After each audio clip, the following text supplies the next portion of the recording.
ekranizaciji jednog od najlepših romana čuvene spisateljice Mirjam Samac u braku prvi put zajedno učestvuju Miloš Biković i njegova izabranica Brankica Sebastjanović, koju je do sada vešto krio od očiju javnosti. Ali bi svejedno njihovo to raskadrirao sa dva kupnjaka. Od svih romana koji su do sada bili adaptirani, ovo ima najkompleksniju priču i onako sve vreme se vodi jedna dvostruka igra, pa čak i trostruka.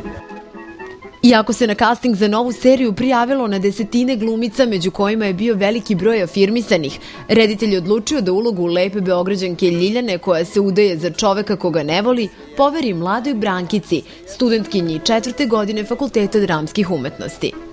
Nije mi teško, zato što nekako ne vidim da mi je Ljiljana daleka, tako da prosto mi njene neke osobine i ponašanje kako se postavlja u određenim situacijama, mislim da su meni bliski.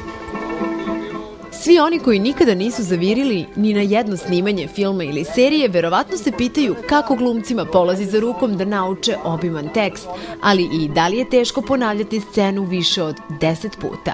Mislim, nikada se tekst ne ponavlja isto, nikada nije to sad jedno monotono ponavljanje, nego ti svaki put pokušaš nove slojeve misli i osjećanja svakim ponavljanjem da otkriješ i da preneseš.